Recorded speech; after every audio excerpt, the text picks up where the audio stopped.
Muy buenas noches. Este es su programa Te Invito al Cine. El que se supone que no salga en esta hora del programa soy yo. Y no se asuste, no es que yo vaya a hacer también la conducción. Estoy aquí solo para presentar a la que nos va a acompañar durante muchísimo tiempo, seguramente, una actriz, realizadora, guionista, una mujer de los medios, una persona que quisiera nos acompañara durante muchísimo tiempo. Sailén Carbonell es su nombre. Mi amor. Bienvenida, amor, a este que será tu programa durante todo el tiempo que tú lo decidas. Gracias. O nosotros, que también podemos decidirlo. Oye, nada, yo creo que va a ser una buena experiencia para ti, para nosotros. Trataremos de acogerte con todo el cariño del mundo. Yo estoy feliz. ¿De verdad? Sí. Feliz y nerviosa. No. Qué nervios. El programa es tuyo. Te dejo con él. Cuídalo. Esta noche nos acompaña una persona licenciada en Historia del Arte, productora graduada de la Escuela Internacional de Cine y Televisión de San Antonio de los Baños, quien aún siendo estudiante comenzó a colaborar con el cine independiente y ya hoy, que aún ella no deja de ser joven, ya hoy cuenta con una filmografía bastante extensa tanto en el mundo de la ficción como en el documental. La conversación que tendrán esta persona y Joel del Río nos ayudará a adentrarnos en cómo funciona el cine independiente en nuestro país. Yo te recomiendo que te quedes, es una buena opción.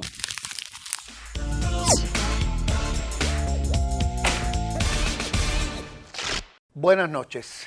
Bienvenido sea a su espacio de la entrevista en Te Invito al Cine, o al espacio de la entrevista en su programa Te Invito al Cine. Dicho de otra manera, pero el orden de los factores, bla, bla, bla, usted sabe. Hoy tenemos el gusto, el privilegio, el honor y las ganas, muchas ganas acumuladas, de hablar con Yamila Marrero, una de las productoras cubanas más ocupadas en fechas recientes y además de las más eficaces también a juzgar por sus resultados. Vamos a estar hablando de los orígenes de su carrera. Primero, darle la bienvenida a Yamila. Hola, Joel. ¿Qué tal, mi amor? Sé bienvenida gracias. a este programa donde hemos hablado de producción en muchas ocasiones y esta será una más, donde vamos a hablar de tu historia, pero también de tu oficio y de ciertos intríngulis y ciertos recodos que tiene ese oficio que a veces no son demasiado conocidos por el público más amplio. Entonces, Yamila estudió Historia del Arte en Santiago. Por ahí vamos a conversar la conversación, vamos a iniciar esta conversación si quieres, en Santiago. ¿Por qué Historia del Arte? Bueno, yo estudié Historia del Arte justamente porque me interesaba el cine. En mi año fue... Desde siempre te interesaste por el cine. Sí, yo siempre tuve una motivación por el cine y en mi año fue la primera vez que abrió la carrera en Fanca, pero en aquel momento todavía era como un poco desconocida. Y bueno, Historia del Arte sí era una carrera con mucha más antigüedad, más conocida dentro, Más tradición, claro. Desde la propia formación que le dan a uno en el bachillerato, y entonces yo decidí estudiar Historia del Arte justamente por mi pasión por el cine. Incluso mi tesis de graduación de la escuela fue sobre cine. ¿Y te dieron cine como asignatura en Historia del Arte? Sí, Sí. se da historia del cine, cine Historia del cubano, cine, ya. apreciación. Varias asignaturas relacionadas. ¿Y de qué era esa tesis que me dijiste? Sobre el discurso posmoderno en el cine cubano de ficción a partir Wow. del 2000. Qué elegante todo.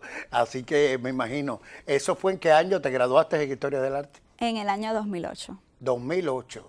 Así que las películas que analizabas, ¿cuáles eran? Porque Bueno. también vamos a hacer un poco de teoría, ya que tú lo tienes, que hiciste en algún momento teoría cinematográfica.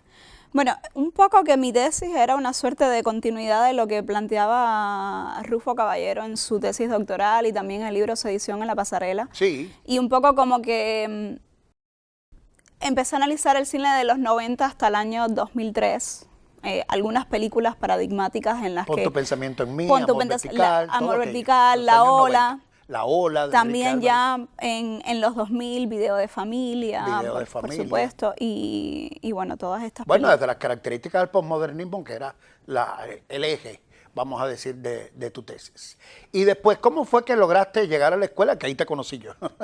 Estoy hablando de la Escuela Internacional de Cine y Televisión en San Antonio de los Baños. Bueno, yo siempre le digo a Arturo Infante, guionista y director, que él es un poco una suerte del autor intelectual de que yo haya estudiado en la escuela de cine.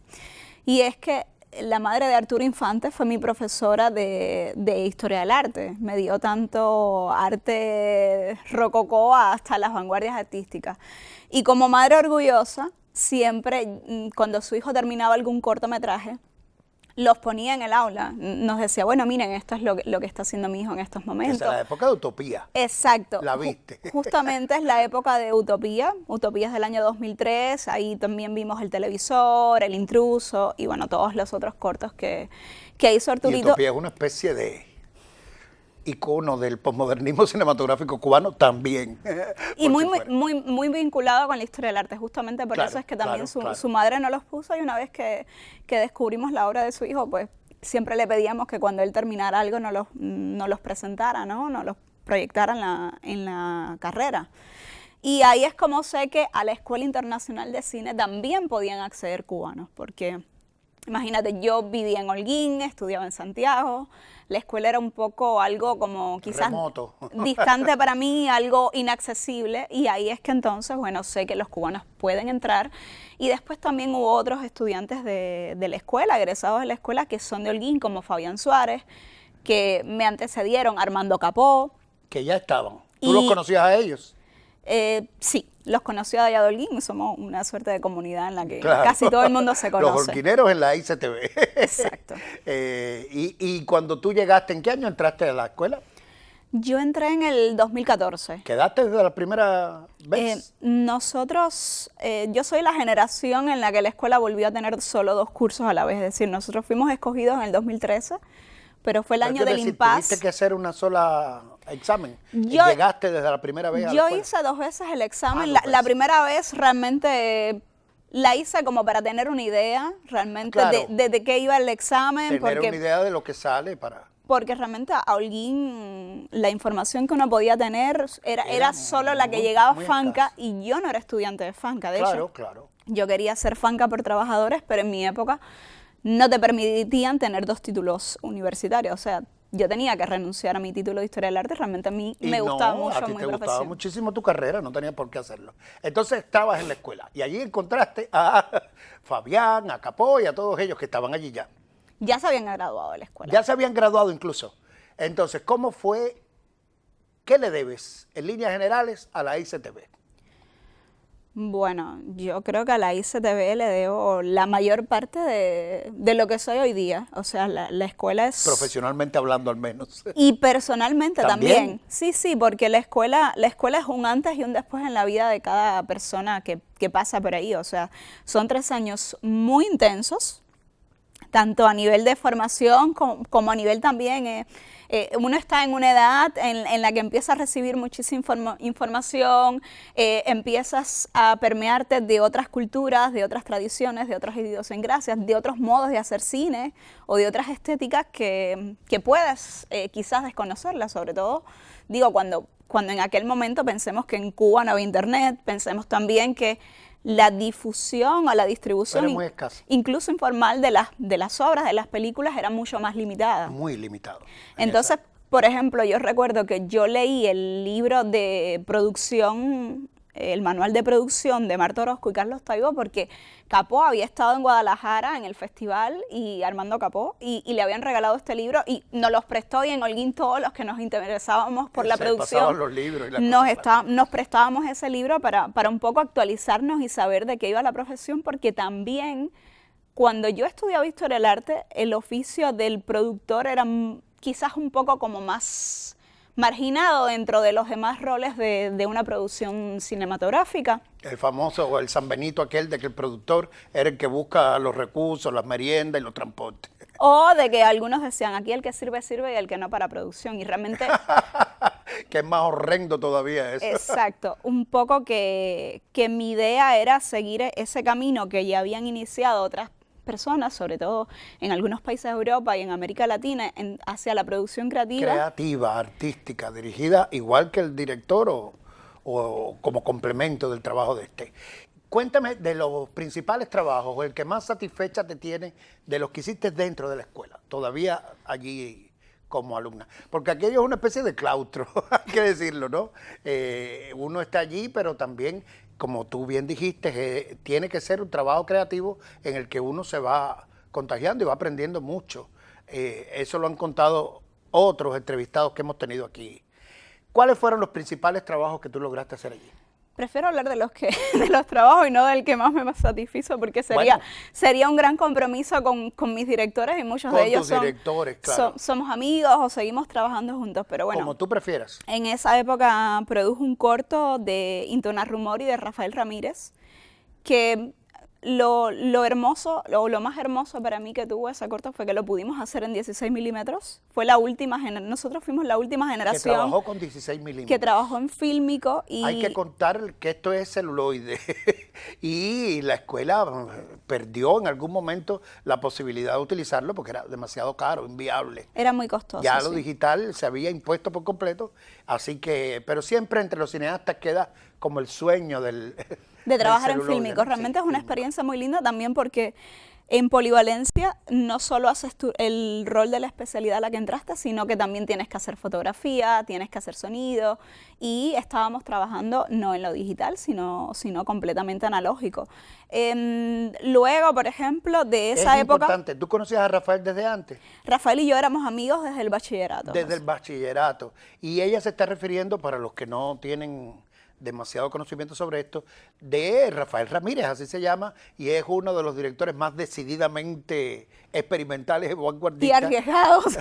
Y arriesgados, por lo tanto, dentro del panorama del cine cubano. Y ese corto también lo era, ¿no? Sí. Es un poco como la estética que luego Rafa siguió en Alona, en Limbo, en Los Perros de Amundsen.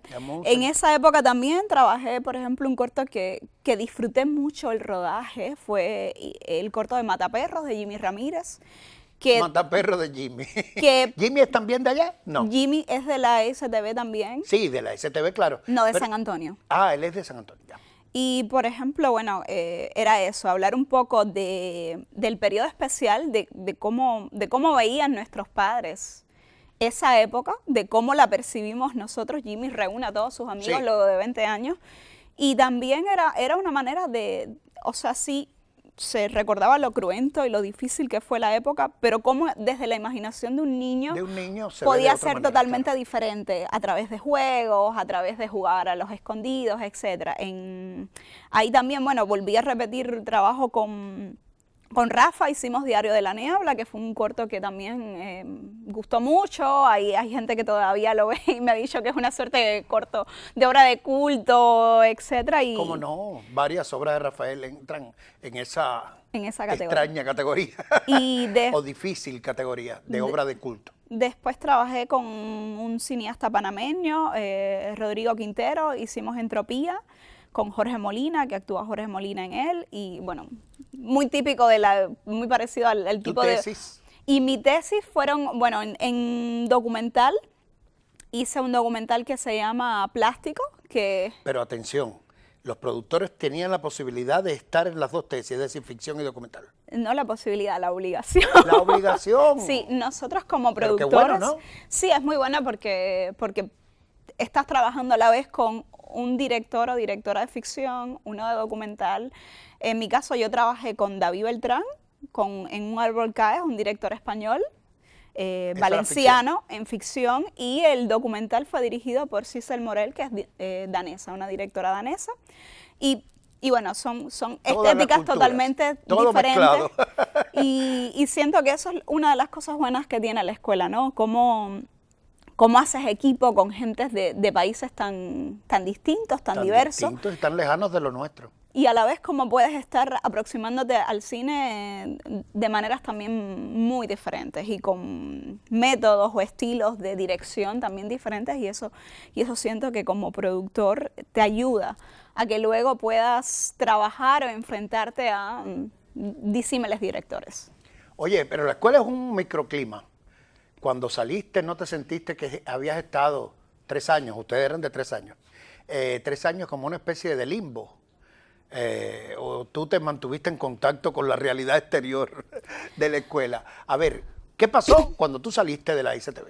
Bueno, en la escuela a veces bromeando decimos algo que es como el síndrome ICTViano, de que sales, no solo a quien es de Cuba o es de provincia, que te cuesta esa primera arrancada, sino incluso también gente que de Italia, de Europa, Claro, o países claro. muy cosmopolitas, sí, que también sienten como ese choque. Reintegrarse, vamos a decir. Porque estás en un lugar donde hay 80, 100, 120 estudiantes que se ven todos los días en los mismos espacios, rostros muy conocidos. Que se saben todos los unos de Exacto. los otros.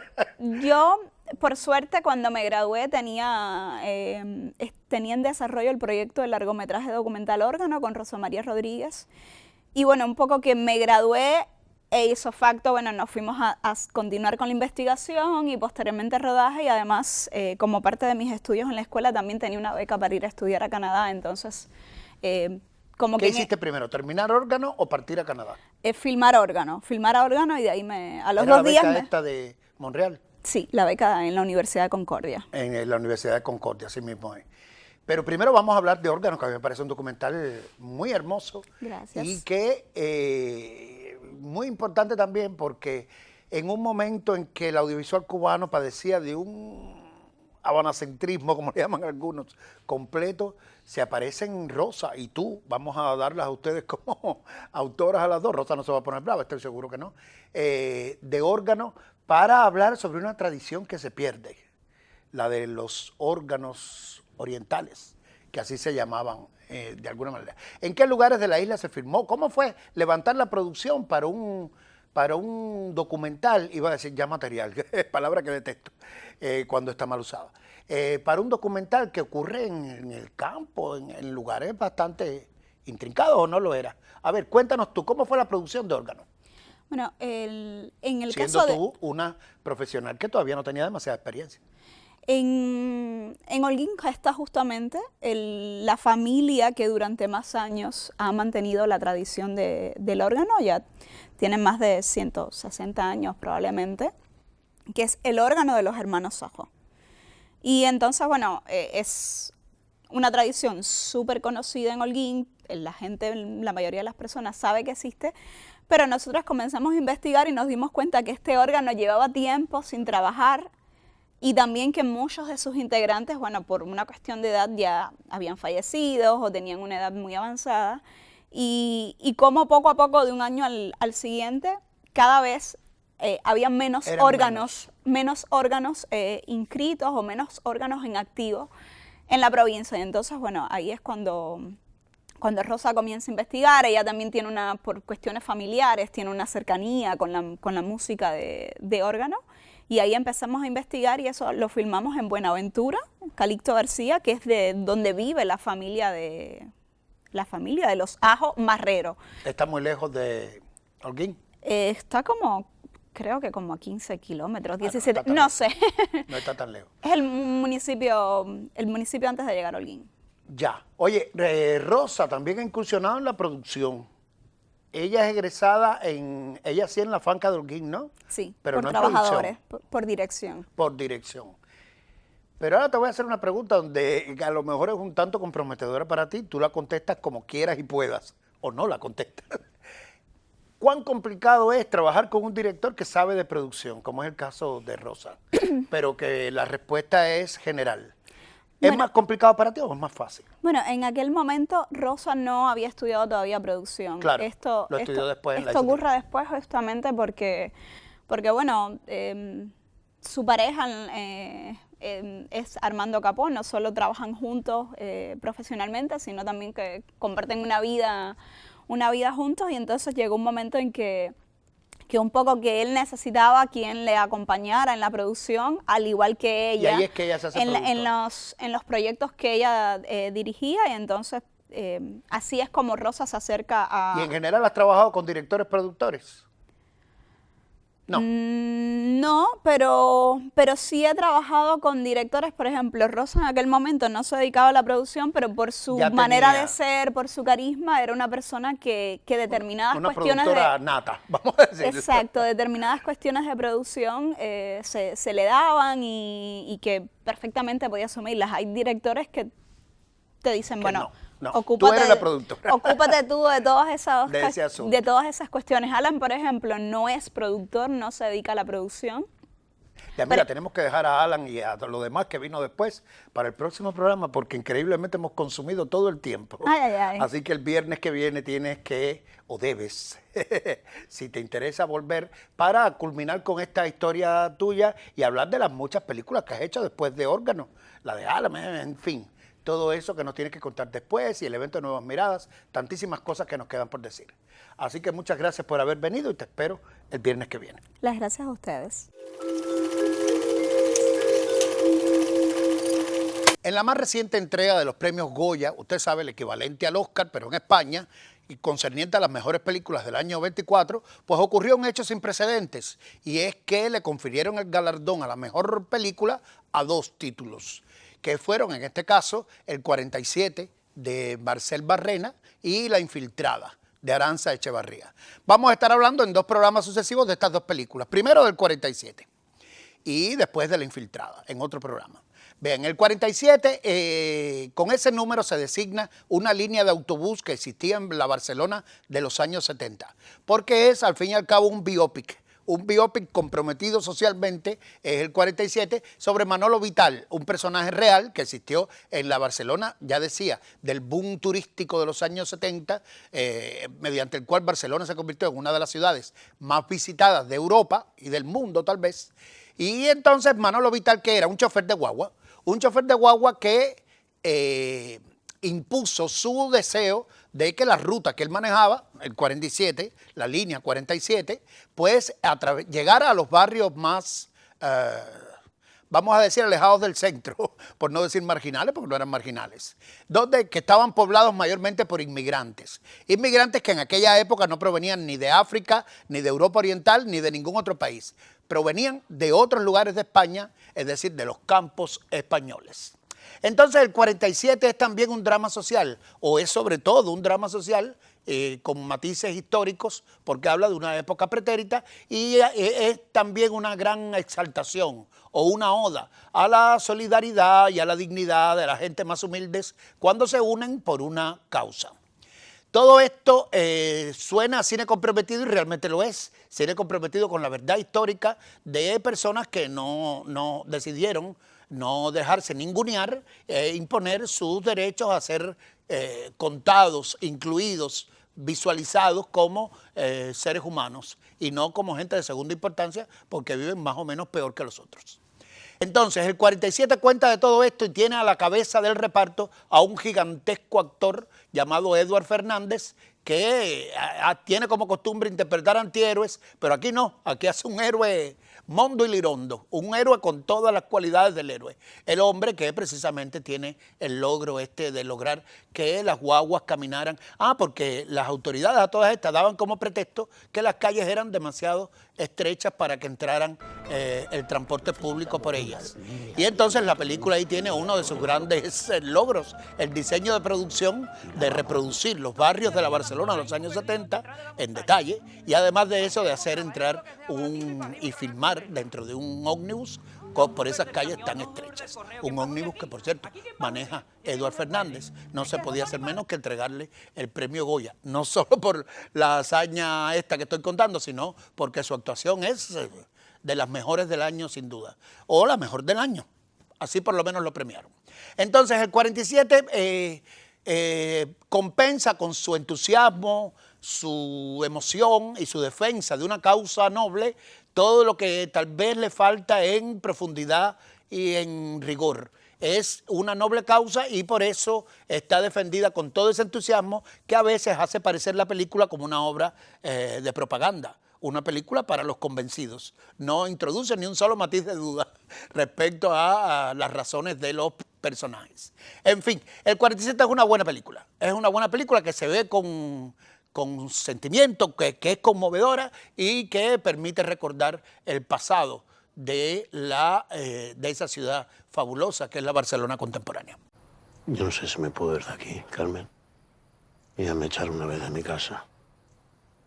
Y hemos construido esta con nuestras manos. El meu nom és Manolo Vital. Un veí del barri de Torre Baró. Barri que vam construir a les nostres mans. Nos tienen aquí abandonaditos, perdidos, detrás de la montaña. Bajemos, trabajemos lo que sea baratito y para arriba otra vez a escondernos.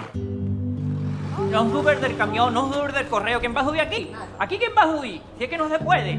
Es que somos animales aquí ahora, que no hacemos personas. Carmen, tú estás bien aquí.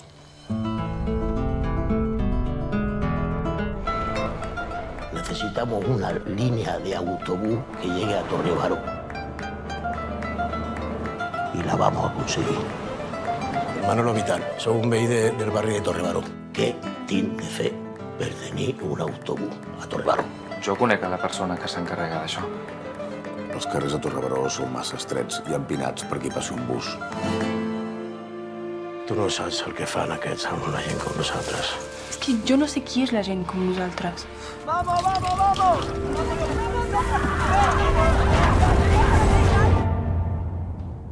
Voy a reventarlo todo. No se olvida el recuerdo ni el daño de los pobles i de la que s'estima. Em costa més arribar fins aquí. L'enyorança al teu costat del dolor que al món no Este autobús está secuestrado. Me dijeron, es imposible que suba 46 hasta Torre Baró. Señores, ¿esto qué es? Esta noche hemos podido conocer un poco acerca de la carrera cinematográfica de Yamila Marrero, quien ha sido parte de mucho de lo que se ha hecho en el cine independiente en los últimos años en Cuba. La próxima semana continuaremos conversando con Yamila Marrero y Joel del Río para nosotros adentrarnos en el mundo de la producción cinematográfica. Así que a mí me parece que es una buena opción para que dentro de 7 días, el viernes en la noche, nosotros nos reencontremos y me des la oportunidad de decirte, te invito al cine.